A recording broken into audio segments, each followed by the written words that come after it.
संध्या और शिवानी भारद्वाज परिवार की बहू थी। संध्या बड़ी बहू थी और शिवानी छोटी। उन दोनों की सास का नाम था दमयंती।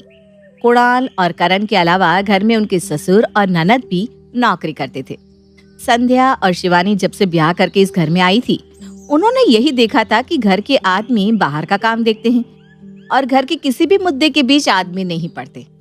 हर महीने अपनी अपनी कमाई से सभी एक हिस्सा सास दमयंती के पास जमा करते थे और उसी पैसे से घर का सारा खर्च चला करता था। कुल मिलाकर घर की सारी अर्थव्यवस्था की जिम्मेदारी सास दमयंती के पास थी। भाभी, आपने कभी ध्यान दिया है, आजकल तो मम्मी जी बड़ी अच्छी अच्छी साड़ियाँ पहन रही हैं। ऐसा लगता है सब डिजाइनर पीस हैं। तू अभी नई नई आई है ना, इसलिए तुझे सब नया नया नजर आ रहा है। मैं तो शुरू से जानती हूँ कि इस घर में क्या चल रहा है। आज 1 तारीख का दिन था। घर के नियम के अनुसार आज कमाने वाले लोग जैसे ससुर, दोनों बेटे और ननद सभी एक तय रकम अपनी माँ को दे रहे थे ताकि घर के खर्च आसानी से पूरे हो सके। सभी से उनका शेयर लेने के बाद दमयंती ने लॉकर खोलकर सारा पैसा उसके अंदर रख दिया। शिवानी, मैंने देखा था कि पिछले महीने ही मम्मी जी ने अपने लिए सोने का पेंडेंट बनवाया था और इस महीने कितनी सुंदर चांदी की पायल पहनकर घूम रही है।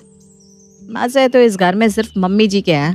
रोज नए नए जेवर पहनकर इठलाती घूमती है और हम बहू होकर भी सालों से उन्हीं घिसे पिटे जेवरों को पहन रहे हैं।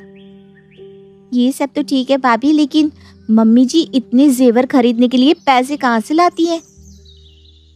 मैंने तो कल ही देखा, सोना 50,000 पार हो रहा है।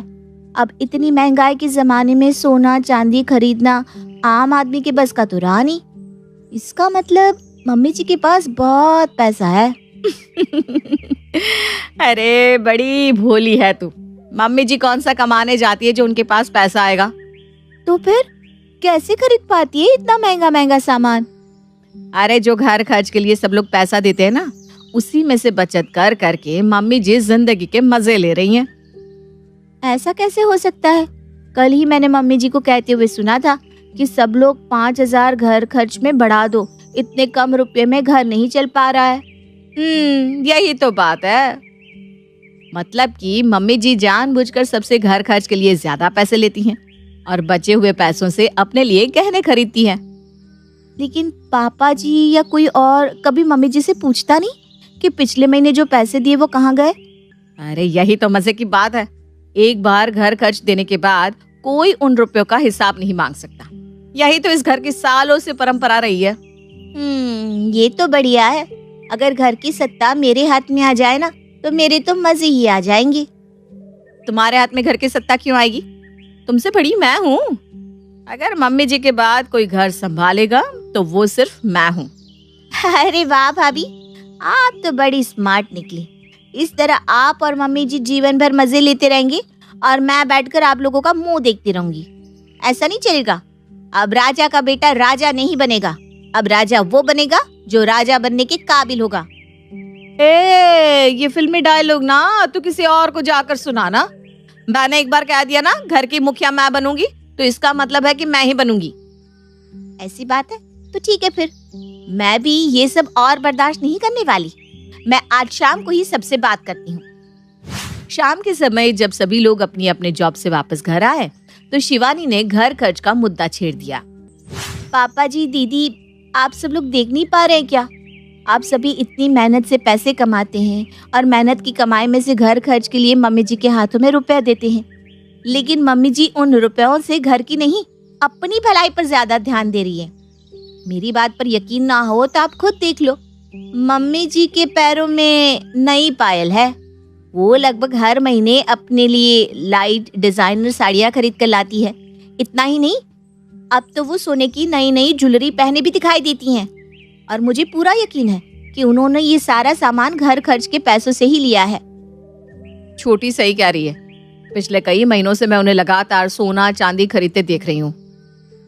बस बहुत हो चुका, अब ये नहीं चलेगा। मैं कहती हूँ आप सब लोग मेरे हाथों में पैसे दीजिए। घर मैं चला कर देखती हूँ, वो भी मम्मी जी से कम रुपयों में। अरे शिवानी से बड़ी मैं हूँ, मेरे पास उससे ज्यादा एक्सपीरियंस है। उससे पहले मैं इस घर में आई थी, इसलिए शिवानी नहीं मैं घर चलाऊंगी। अरे चुप करो तुम दोनों। जब तक मैं जिंदा हूँ घर की चाबी मेरे पास ही रहेगी। यही इस घर की परंपरा है। तुम दोनों को ज्यादा दिमाग चलाने की जरूरत नहीं है। आई बड़ी घर की चाबियां संभालने वाली। माँ अब तो रहने दो। आपके खिलाफ तो आपकी दोनों बहुओं ने अविश्वास प्रस्ताव पारित कर दिया है। आपकी कुर्सी तो हिल चुकी है, इसलिए आपको तो इस्तीफा देना ही पड़ेगा माँ। बहुओं की बगावत के कारण अब घर की चाबियां अपने हाथों में लेने के लिए तीनों सास बहू के बीच में महाभारत होने लगती है। मेरे पास एक उपाय है। अगर तुम तीनों घर संभालने के लिए तैयार हो तो तुम तीनों के लिए वोटिंग करवा देते हैं। जिसके लिए ज्यादा वोट पड़ेंगे वही घर संभालेगा। बोलो मंजूर? ये कैसा सोल्यूशन हुआ पापा जी? अब घर में तो 5-6 लोग ही हैं। 5 लोगों में क्या वोटिंग होगी और क्या रिजल्ट आएगा? अरे किसने कहा कि हम 5 ही लोग तुम्हें वोट देंगे? अपनी सारी सहेलियों को और आसपास वाली औरतों को भी बुला लो। रिश्तेदारों में भी जिसको अपनी वोटिंग बढ़वानी हो बुलाना चाहो बुला लो। अब जिसके पास ज्यादा वोट होंगे वही विनर माना जाएगा। तुम्हारे लिए यहाँ पर हम पोलिंग बूथ भी लगवा देते हैं। घर की सत्ता की बात हो रही है भाई, कोई छोटी मोटी बात थोड़ी ना है। और हाँ, नियम ये रहेगा कि जो भी चुना जाएगा अगले 4 सालों तक वही घर संभालेगा।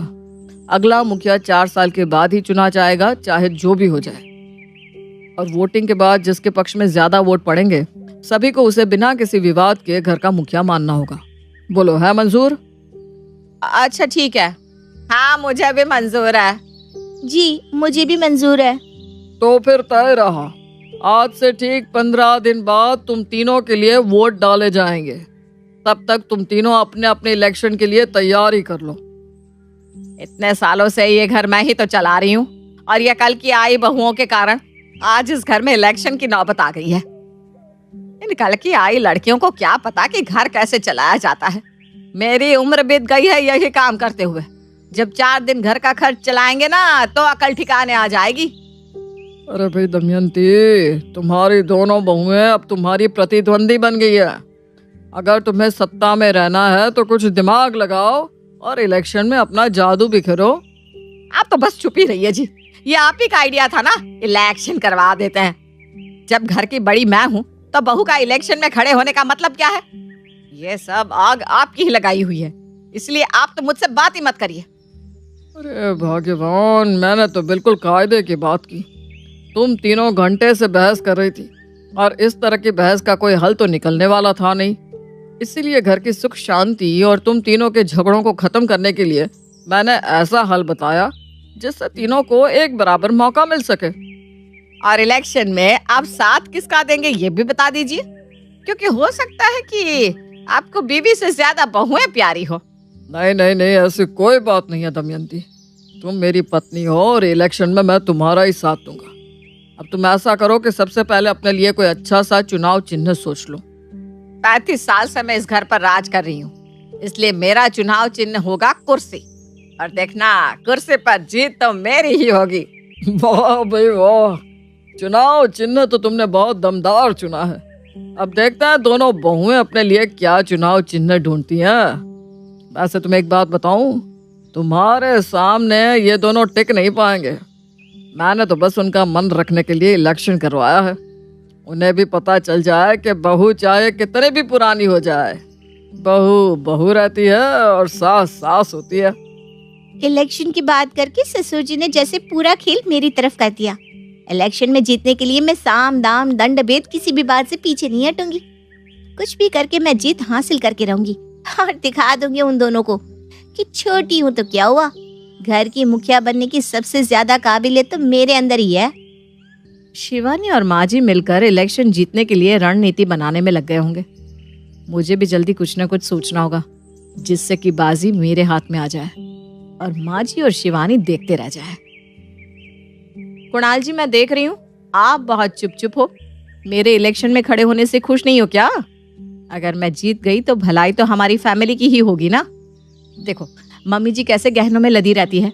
हमारी भी 2 बेटियां हैं। घर की चाबी मेरे पास होगी तो मैं भी पैसे बचाकर अपनी बेटियों के लिए कुछ गहने बनवा लूंगी। आपकी तो प्राइवेट जॉब है, आज है कल नहीं, क्या भरोसा। लेकिन मुझे तो अपनी बच्चियों के बारे में सोचना पड़ेगा ना। अरे मैं चुप नहीं हूँ, मैं तो ये सोच रहा हूँ कि तू चुनाव में खड़ी हुई है तो तेरे लिए चुनाव चिन्ह क्या रखूं। देखो जी, मैं ना चाबियां अपने हाथ में लेते ही सबसे पहले अपनी तिजोरी भरने वाली हूँ, इसलिए मेरा चुनाव चिन्ह होगा तिजोरी। परफेक्ट और एकदम यूनिक भी। करण जी, मम्मी जी और भाभी ने अपना अपना चुनाव चिन्ह चुन लिया है। अब मुझे भी एक अच्छे से चुनाव चिन्ह की जरूरत है। आप कुछ बताइए ना, मुझे तो कुछ समझ में ही नहीं आ रहा। शिवानी, तुम ऐसा करो, अपना चुनाव चिन्ह बेलन रख लो। रोटी बनाते हुए तुम्हें ये आइडिया आया था, इसलिए मुझे ऐसा लगता है कि बेलन चुनाव चिन्ह तुम्हारे लिए बहुत लकी रहेगा। चुनाव चिन्ह का चयन तो हो गया, लेकिन आगे की रणनीति भी तो बनानी होगी। ऐसा क्या किया जाए कि इन दोनों को पीछे छोड़कर मैं इलेक्शन में आगे निकल जाऊं। दमयंती अपने कमरे में बैठी हुई चुनाव जीतने के लिए तिगड़म लगा रही थी। तभी उसे एक आइडिया आता है। ये अच्छा आइडिया है, सभी रिश्तेदारों और आस पड़ोस की औरतों को फोन करके अपने पक्ष में कर लेती हूँ। मैं सास हूँ, मेरी बात पर हर कोई झट से भरोसा भी कर लेगा।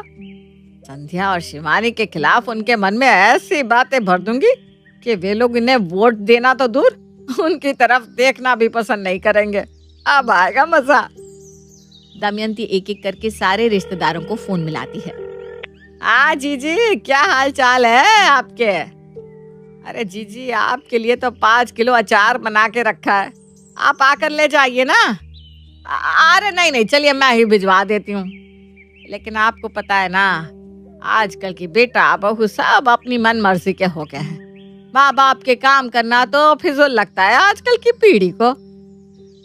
क्या बात है भाभी, बहुओं से कुछ खटपट हो गई है क्या?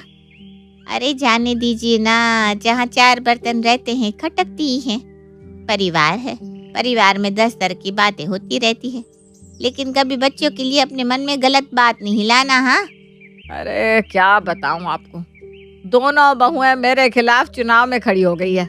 कहती हैं उन्हें अब सास के घर चलाने पर भरोसा नहीं रहा, घर की चाबियां वो खुद संभालेंगी। हैं? बड़ी टेढ़ी रीत चला रहे हो भाभी आप लोग। बहू कौन होती है सास से चाबी मांगने वाली? बस जीजी, यही बात साबित करनी है अब मुझे कि सास के सामने बहू की हैसियत नहीं, और आपको ना मेरा साथ देना है। अरे आप चिंता न करो भाभी, हम आप ही के साथ हैं।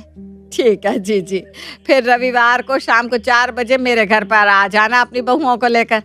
मैंने इलेक्शन से पहले एक छोटी सी चाय पर चर्चा भी रखी है। अरे बिल्कुल पहुंच जाऊंगी, और बाकी रिश्तेदारों को भी ले आऊंगी।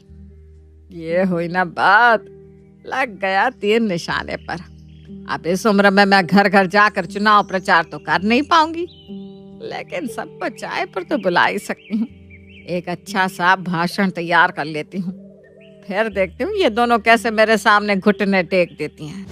दमयंती बारी बारी से अपने सभी रिश्तेदार और पड़ोस की महिलाओं को फोन करके रविवार को अपने घर चाय पर बुला लेती है। रविवार के दिन, बहनों, जैसा कि आप सभी को पता है कि मेरी दोनों बहुओं ने मेरे खिलाफ बगावत करके घर में अविश्वास प्रस्ताव पारित कर दिया है।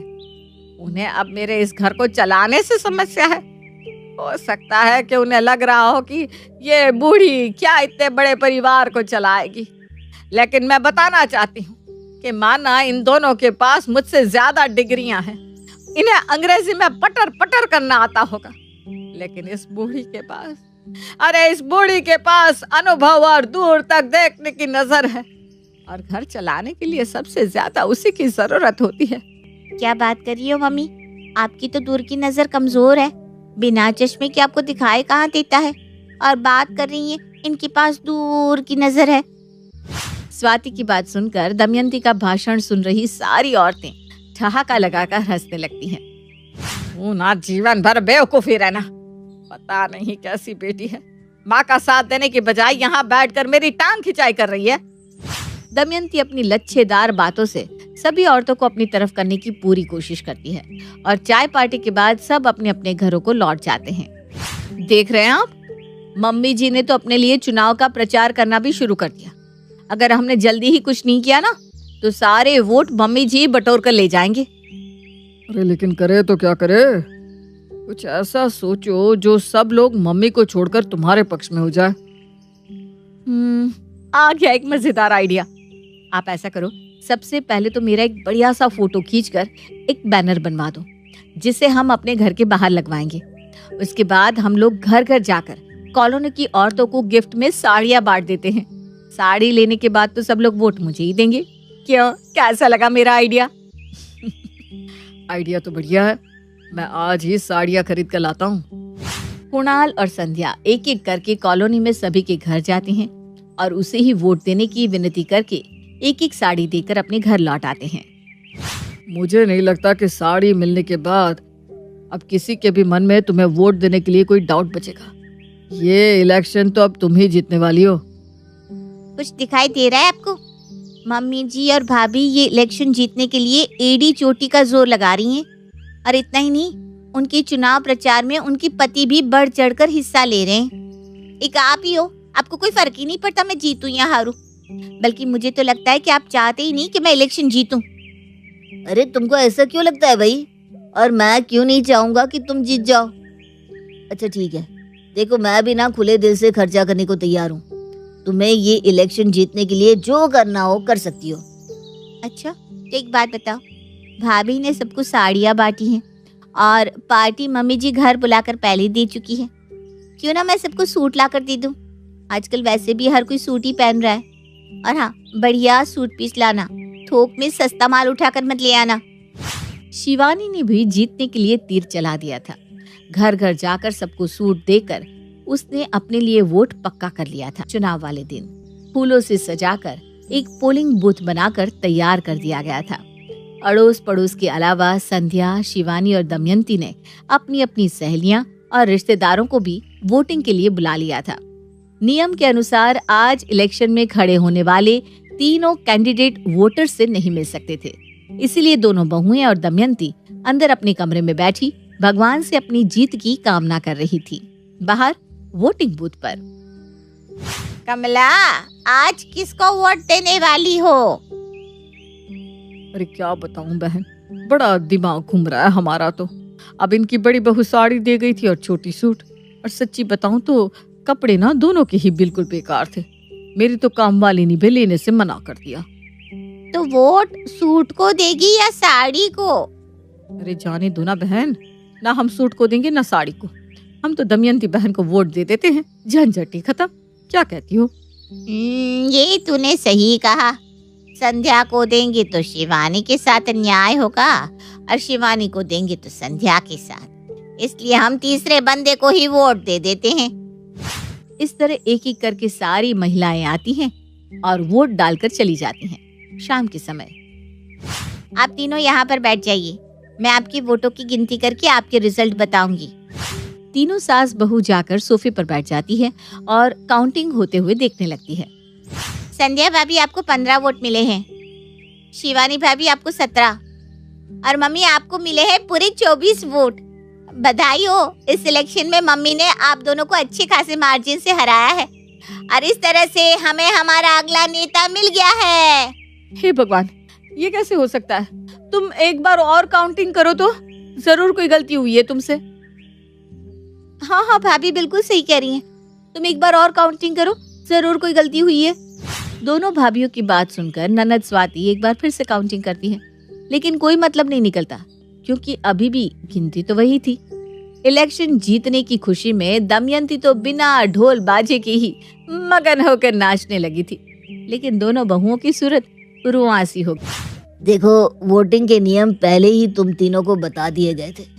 जिसके पक्ष में ज्यादा वोट पड़ेंगे उसे ही विजेता माना जाएगा। अब तुम दोनों भी खुशी खुशी इस सच को स्वीकार कर लो कि घर की मुखिया तुम्हारी सास दमयंती ही है। ज्यादा खुश होने की जरूरत नहीं है सासू माँ। आप ये इलेक्शन जीतकर बस 4 साल के लिए मुखिया बनी हो, लेकिन अगली बार मैं आपको हरा कर ही रहूंगी। अरे हाँ हाँ, देख लूंगी मैं तुझे 4 साल बाद भी। तूने वो कहावत सुनी नहीं है शायद कि बाप बाप होता है। अरे रुकिए रुकिए, कहानी अभी खत्म नहीं हुई। अभी तो सास बहू का इलेक्शन कराने में जो पैसा पानी की तरह बहाया गया है, उसका हिसाब भी तो होना है। अरे माँ, आप जीत ही गई हो तो जरा इलेक्शन में जो खर्चा हुआ है उसका हिसाब भी कर लेते हैं। हाँ हाँ, ऐसा करते, सारा खर्च एक जगह लिखकर जोड़ लेते हैं और 3 हिस्सों में बांट देते हैं। क्यों? अच्छा कुणाल बेटा, जरा बताना तुमने कितना खर्च किया? संध्या का फोटोशूट, पोस्टर मेकिंग, पैम्फलेट और गिफ्ट सब मिलाकर मेरे 30,000 रुपए लगे हैं। और करण बेटा, तेरा कितना खर्च हुआ? मेरा भी सब जोड़कर 35,000 के लगभग लग गया है। पापा, आपका कितना खर्च हुआ? मेरा तो बेटा 500 रुपया लगा। मैंने अपने फोन से तेरी माँ की फोटो खींची थी और जाकर सस्ते फ्लैक्स बैनर पर प्रिंट करा ली। ना तो हमने पैम्फलेट छपवाए, ना ही मोहल्ले पड़ोस में कोई गिफ्ट बांटे। बस 2 किलो दूध लाकर चाय बनाई और उसी से चाय पार्टी देकर तेरी माँ ने ये इलेक्शन जीत लिया। तो बेटा ऐसा है कि खर्च में कोई शेयरिंग नहीं होने वाली। तुमसे किसने कहा था पैसे को पानी की तरह बहाने को? और अगर बहाया है तो खुद भुगतो। बेचारी संध्या और शिवानी के साथ तो वही बात हो गई थी कि खाया पिया कुछ नहीं और गिलास तोड़ा 12 आना। चाबी तो छूने को भी नहीं मिली। ऊपर से जो कई सालों से पति की नजर बचा बचा कर पैसे जोड़ रखे थे वो भी लुट गए। बेटा 4 साल बाद फिर से इलेक्शन कराने हैं या नहीं? और नहीं नहीं नहीं, हमें कोई इलेक्शन नहीं करवाना माँ जी। अजीब है ना, लेकिन सच में राधा की बहू मीता को एक ऐसी ही चोरी की आदत लग गई थी। जहां वो कभी किसी होटल से चम्मच चुरा लेती तो कभी किसी दुकान से टॉफी। शुरू में तो उसकी इस आदत को कोई पकड़ नहीं पाया, लेकिन जब ये आदत बढ़ गई तो एक दिन मेरे पास कितना अच्छा कलेक्शन है चोरी के सामान का। ये ताज का चम्मच और ये देवरानी का चश्मा। इनकी जेब से पैसे तो इतने चोरी कर चुकी हूँ कि अब तो बोर ही हो गई हूँ। पीछे से सास आ जाती है। चोरनी बहू, एक दिन तेरी इस अलमारी का ताला तोड़ दूंगी। अरे माँ जी माँ, ताला तोड़ेंगी आप और चोर कहलाऊंगी मैं? बड़ी आई ताला तोड़ने वाली। सास वहां से चली जाती है, पर बहू के हाथ में सास का हेयर क्लिप था। आई थी सबक सिखाने, मैंने तो उनकी ही हेयर क्लिप चुरा ली। वो हेयर क्लिप जल्दी से अंदर रख लेती है। एक दिन मीता पति के साथ एक शादी में जाती है जहाँ कई लोग होते हैं। जाती तो बिना शॉल के है, लेकिन आते वक्त उसके हाथ में एक सुंदर सा लाल रंग का शॉल होता है। अरे मीता, ये शॉल किसका है? किसका है मतलब? मेरा ही है। अरे पर जाते वक्त तो नहीं था। अब ना तुम्हारा ध्यान मुझ पर क्यों होगा? शादी को इतने साल जो हो गए हैं। पति कुछ नहीं कहता। दोनों घर आ जाते हैं।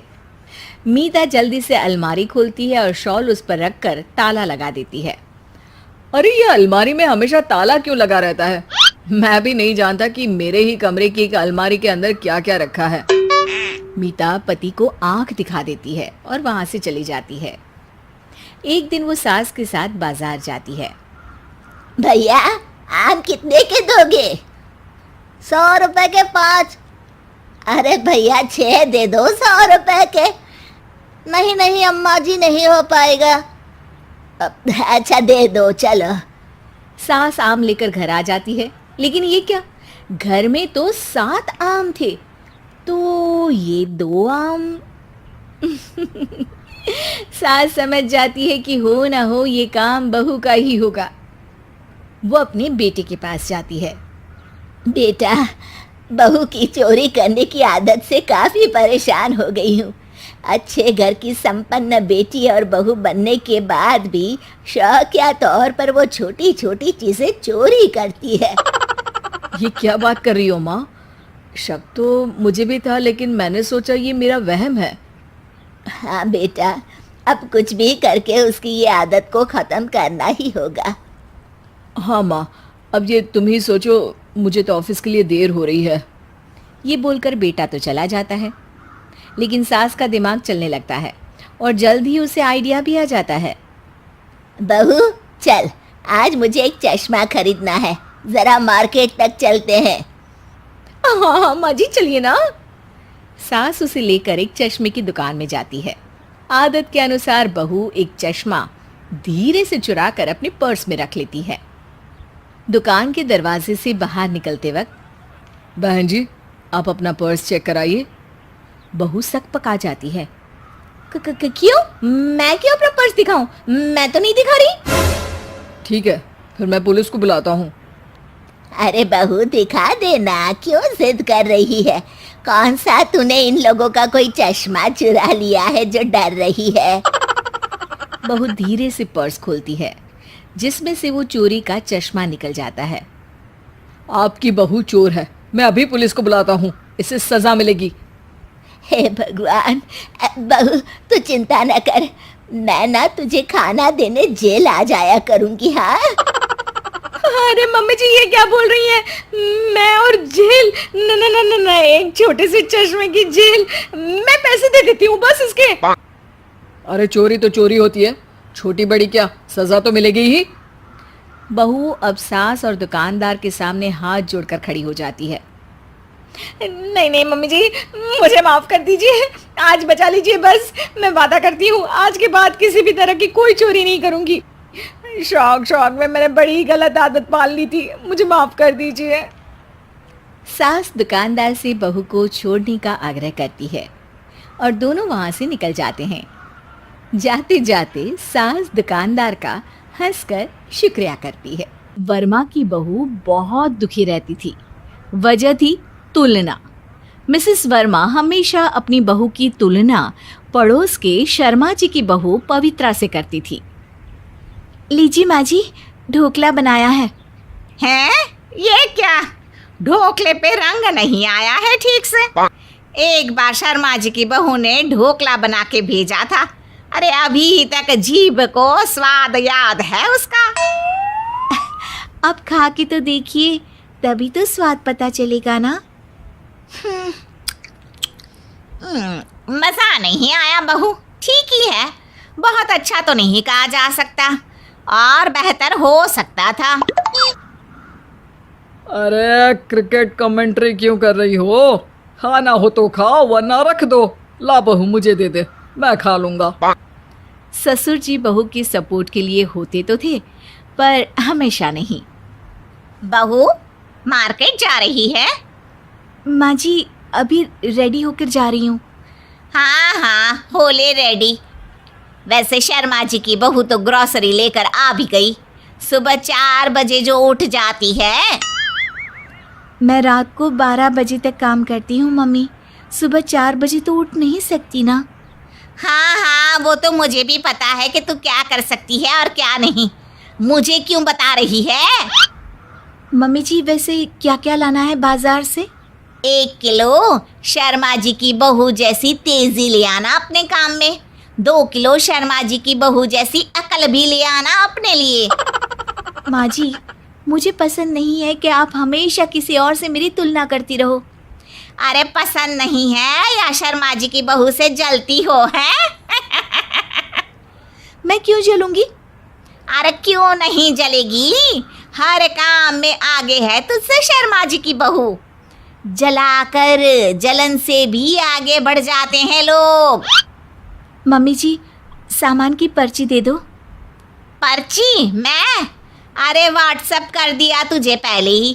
थोड़ी तो स्मार्ट बन जा, फिर कहती है मेरी तुलना मत करो। ऐसा नहीं था कि सास अकेले में ही बहू के काम में खोट निकाल के उसे शर्मा जी की बहू से तोलती थी। कई बार मेहमानों के सामने भी बहू को नीचा देखना पड़ता था।